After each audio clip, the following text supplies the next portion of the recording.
ව්‍යවසායකයා කියනවා ඊට පස්සේ ව්‍යාපාරිකයා කියනවා ඊට පස්සේ බිස්නස්මන් කියනවා ස්වයං රැකියා කියලා කියන දැන් මේවා මේ ඔක්කොම එක දෙයක් ගැනද ව්‍යවසායකත්වය කියන්නේ වෙනස්ද මේවා වෙනස් සංකල්පද ව්‍යවසායකයන් නම් අවදානම අනිවාර්යෙන් දරන්න ඕනේ. එහෙම නැත්නම් ව්‍යවසායකයෙක් නෙවෙයි. ගොඩක් අය කැමති බිස්නස් කරන්න ගොඩක් වෙලාවට කියන්නේ මට ව්‍යාපාරයක් කරන්න අදහසක් නැහැනේ කොතනින්ද මේ අදහස නිර්මාණය කරගන්න පටන් ගන්න ඕනේ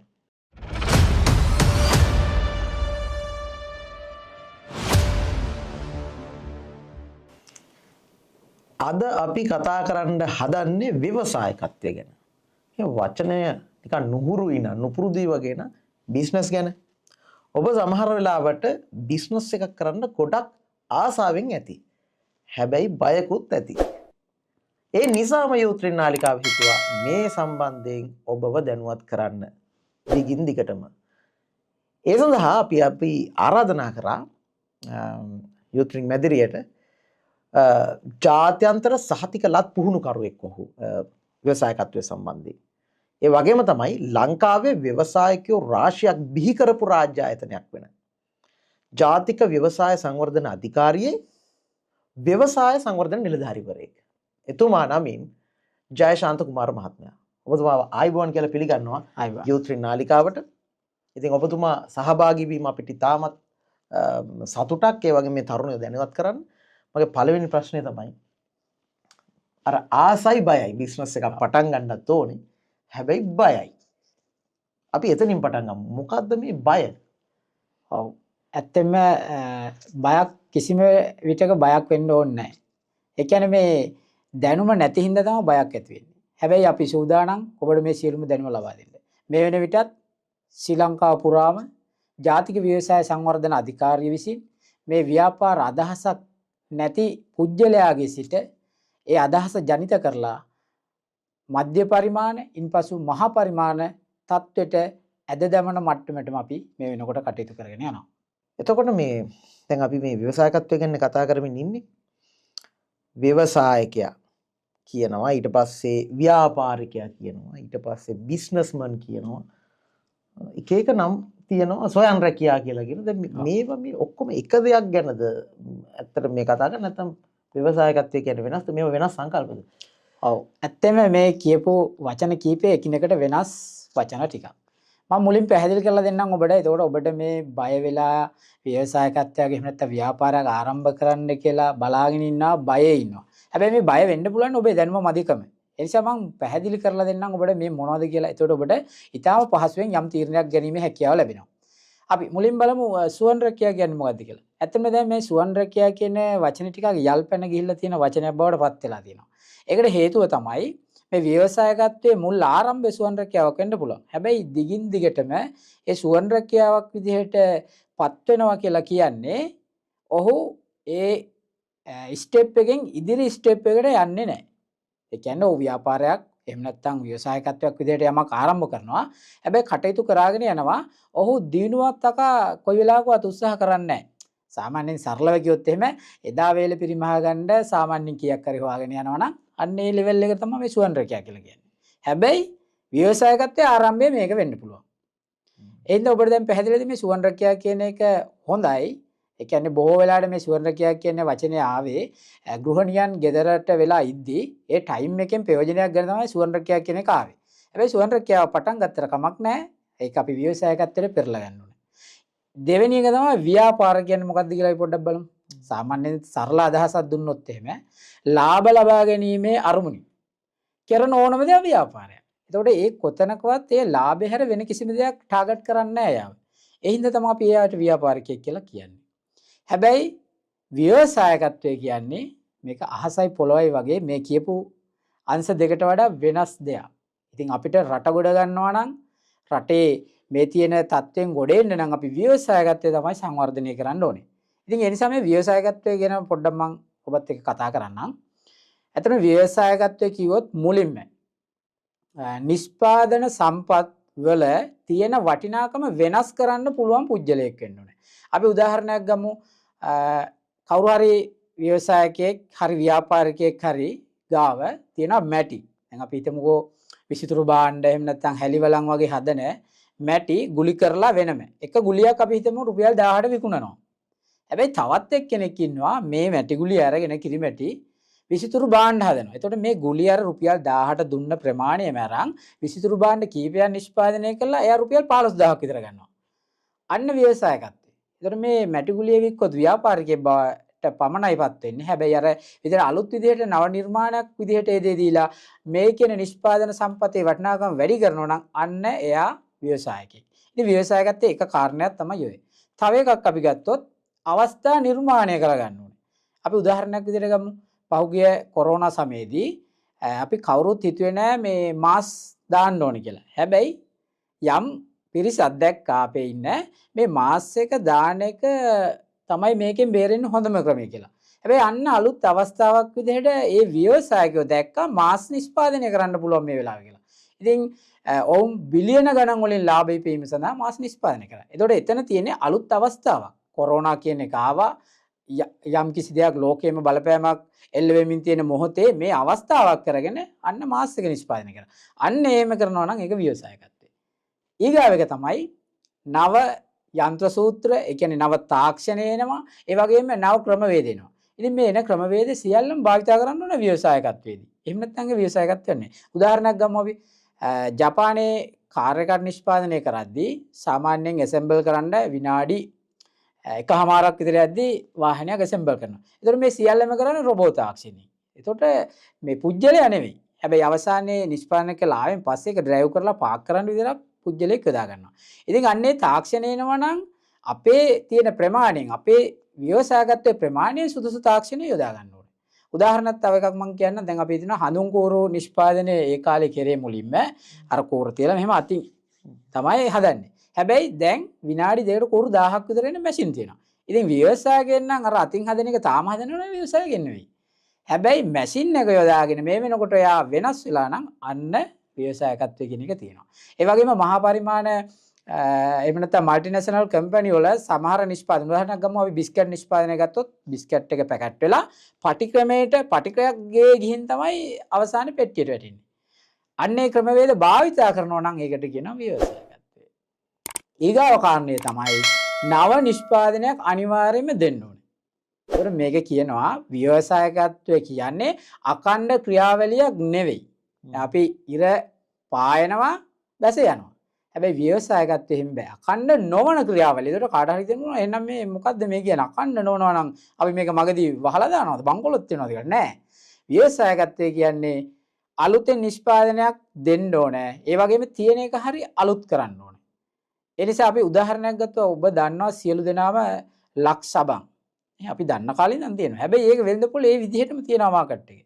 ඊට හේතුව තමයි ඔව් ව්‍යවසායකත්වයේ යටතේ ගත්තාම අලුත් දෙයක් දෙන්න තියෙන එක හැඩේ වෙනස් කරනවා සුවඳ වෙනස් කරනවා නේ බැරි මෙතන රංකාසියක් හරි දාලා එනවා අන්න ව්‍යවසායකත්වයේ. ඒතකොට එතනින් පෙන්වන්නේ තියෙන එක නෙවෙයි තියෙන දේ වෙනස් කරලා දෙන එක. හැබැයි ව්‍යවසායකත්වය කියන්නේ අලුත් දෙයක් දෙන්නත් පුළුවන් වෙන්න ඕනේ. ඉතින් තියෙන දේ වෙනස් කරාත් අලුතෙන්ම දෙයක් දෙනවා නම් ඒකත් ව්‍යවසායකත්වය. උදාහරණයක් මම ගන්නම් සරල උදාහරණයක්. බිම්මල් නිෂ්පාදකයෙක් ඉන්නවා. ඒතකොට ව්‍යවසායකයේද ව්‍යාපාරිකයේද කියන එක වෙන් වෙන්නේ ඒ බිම්මල් ව්‍යවසායකයෙක් වෙන්න නම් බිම්මල් විතරක් පැකට් කරලා දානවා නම් සුපර් මාකට් එකට හරි ඒක ව්‍යවසායකත්වය නෙවෙයි.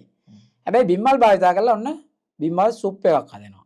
ඊට පස්සේ බිම්මල් සොසේජස් නිෂ්පාදනය කරනවා. බිම්මල් වලින් රොටියක් හදනවා කියන්න පුළුවන්. අලුත් දේවල් ඕන තරම් තියෙනවා. ඉතින් අන්න එහෙම දෙයක් කරලා දානවා නම් ඒකට කියනවා අපි ව්‍යවසායකත්වය. ඒ කියන්නේ නව නිෂ්පාදනයක් දෙන්න ඕනේ. ඒකත් එදන් ව්‍යවසායකත්වයේ ඊගාව කාරණේ. තව එකක් තමයි අවදානමක් දරන්න ඕනේ. දැන් අපි අර ඉස්සෙල්ලා කියපු ව්‍යාපාරය කියපුවාම අවදානමක් දරන්නේ නැහැ. ලාභ තියෙනම් ඕන දෙයක් කරනවා. හැබැයි ව්‍යවසායකත්වයේ අවදානමක් දරනවා. මම දාන මේ නිෂ්පාදනය විකිනෙන්නත් පුළුවන් නැති වෙන්නත් පුළුවන්. අපි උදාහරණයක් ගමු සපත්තු පාවාන් නිෂ්පාදනය. අලුතෙන්ම පාවාන් නිෂ්පාදනය කළා දාන වෙළඳපොළට. හැබැයි ඔහු දැනගෙන ඉන්නවා මේ පාවාන් විකිනෙන්නත් පුළුවන් නැති වෙන්නත් පුළුවන්. ඒ නිසා මේ අවදානම ඔහු කලින් තිය අඳුරගෙන අරන් තියනවා තමන්ගේ ඇඟට. ඉතින් ව්‍යවසායකෙන් නම් අවදානම අනිවාර්යෙන් දරන්න ඕනේ. එහෙම නැත්නම් ව්‍යවසායකෙන් නෙවෙයි. ඊගාව කාරණේ තමයි අනිවාර්යයෙන්ම ලාභ ලබන්න ඕනේ. ව්‍යවසායකත්වයේ කියන එකේ මේ කියන කාරණා සියල්ලත් එක්ක ලාභ අනිවාර්යෙන් ලබන්න ඕනේ. ඉතින් ලාභ නොලබන ව්‍යාපාර තියෙනවා. අපි ඉදිරියේදී ඒක කතා කරමු.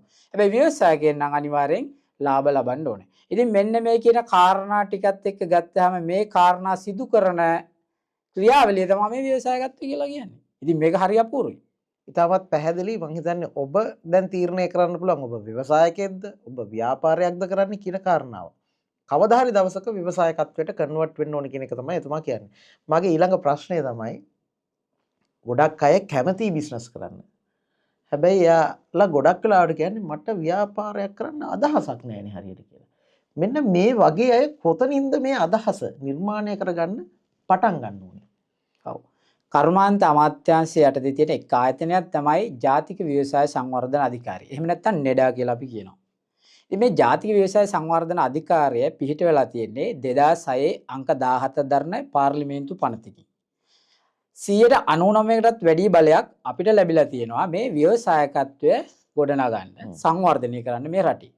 ඉතින් ලංකාවේ විශාලම ඒ වගේම දැවැන්ත කාර්යභාරයක් මේ වෙනකොට කරලා තියෙන ව්‍යවසායකත්වයේ සංවර්ධනය සඳහා සියලුම කටයුතු මේ වෙනකොටත් කරගෙන යන ප්‍රධානම ආයතනය තමයි ජාතික ව්‍යවසාය සංවර්ධන අධිකාරිය කියලා කියන්නේ.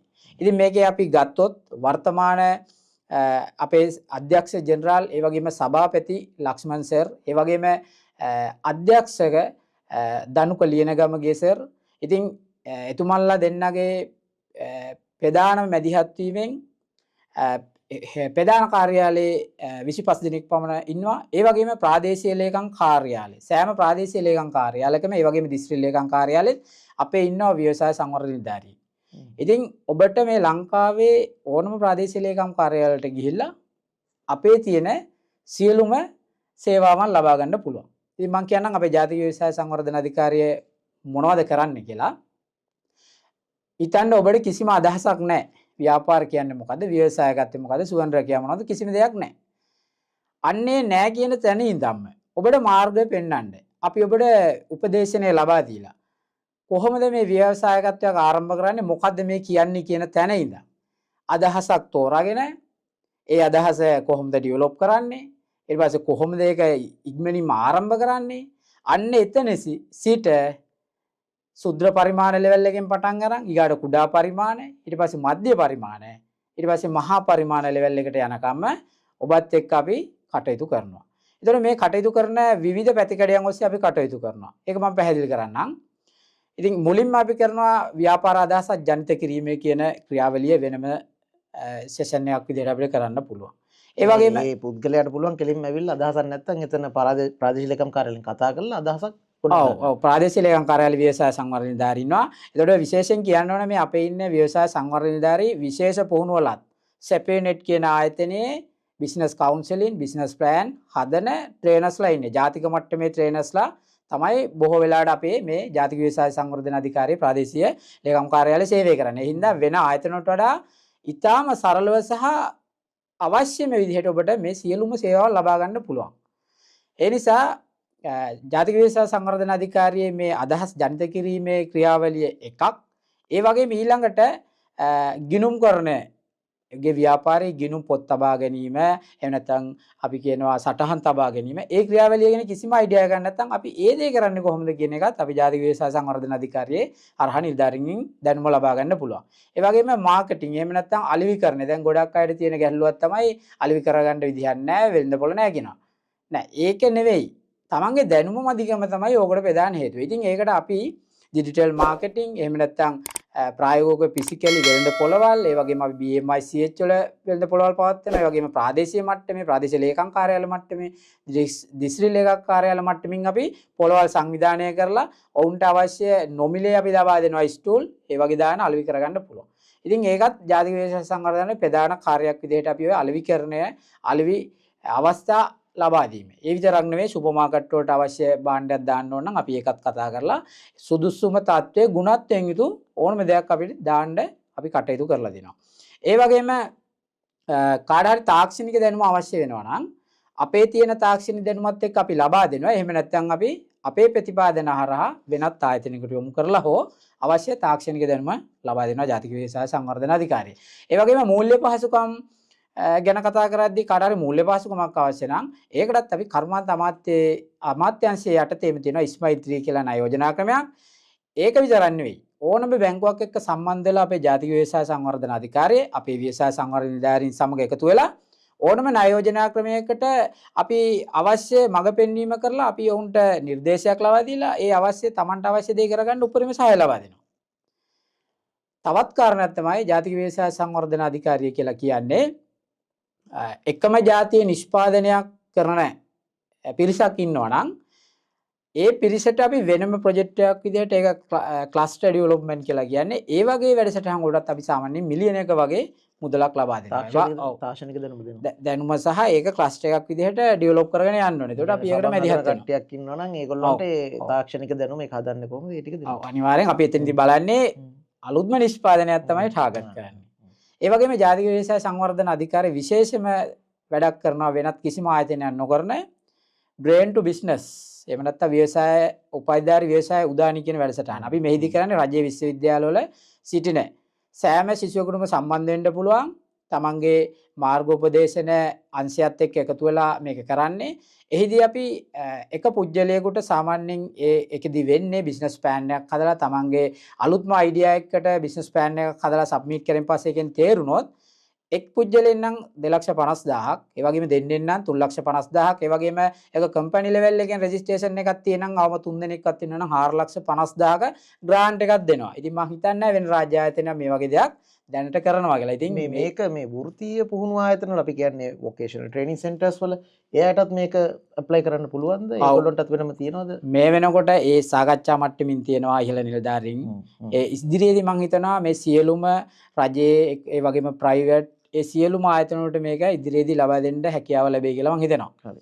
ඉතින් ජාතික ව්‍යවසාය සංවර්ධන අධිකාරියේ ඒ කාර්යය වගේම ඕනම දෙයක් අපි කියන්නේ අර දැන් ව්‍යවසායකත්වය පටන් ගන්න යද්දි ගැටලු වෙනවා. ඒ ඕනම ගැටලුවක් අපේ නිලධාරීන්ට කතා කරලා ඔබට සුදුසුසිතේකට අවශ්‍ය පිළිතුර ලබා ගැනීමේ හැකියාව තියෙනවා. ඉතින් සඳා බාධා දිනවල අනිවාර්යයෙන්ම කාර්යාලයේ රැඳී සිටිනවා අපේ ප්‍රාදේශීය ලේකම් කාර්යාලවල අපේ නිලධාරීන්. මොකද මහජන දින. ඉතින් ඔබට ඒ දවස් දෙකේ හෝ අනිත් දවස් වලත් ඉන්නවා. හැබැයි ශේෂ්ත්‍ර කටයුතු වලට සහභාගී වෙනවා බොහෝ වෙලාවට. ඉතින් ඔබට ගිහිල්ලා මේක සාකච්ඡා කරලා පොඩ්ඩක් කතා කරා නම් හොඳම අයිඩියා එකක් ගන්න පුළුවන්. ඉතින් මං හිතන්නේ ජාතික ව්‍යවසාය සංවර්ධන අධිකාරිය කියන්නේ ව්‍යවසායගත්තේ මහගෙදර. ඉතින් ඔබට ව්‍යවසායගතයක් කරන්න ඕන නම් ඒ ගැන දැනගන්න යම් කිසි දෙයක් තේරෙන්නේ නැත්නම් යා යුතු එකම තැන තමයි ජාතික ව්‍යවසාය සංවර්ධන අධිකාරිය. එහෙම නැත්නම් අපි නෙඩා කියලා කියනවා. එහෙනම් අද අපිට අවශ්‍ය උනේ ඔබ බිස්නස් එකක් කරන්න කැමති නම් ඒකට ආරම්භයක් ගන්න කොහොමද කියන එක ගැන දැනුවත් කිරීමක් කරන්න. ඉදිරියේදී ජයශාන්ත කුමාර මහත්මයා අපිත් එක්ක දිගින් දිගටම එකතු වෙනවා මේ සම්බන්ධයෙන් ඔබව දැනුවත් කරන්න. ඉතින් ස්තුතිවන්ත වෙනවා අද මේ මැදිරියට සහභාගී වීම පිළිබඳව. ජාතික ව්‍යවසාය සංවර්ධන අධිකාරිය පිළිබඳව ඔවුන්ගේ වෙබ් ලින්ක් එක පහළ තියෙනවා. ඔබට ඕන නම් ගිහිල්ලා ඒ වෙබ් ලින්ක් එක පරිශීලනය කරලා තව විස්තර දැනගන්න පුළුවන්. එසේනම් තවත් වැඩසටහනකින් මේ වගේම වැඩසටහනකින් හමු වෙනතුරු ඔබට ජය වේවා කියලා ප්‍රාර්ථනා කරනවා.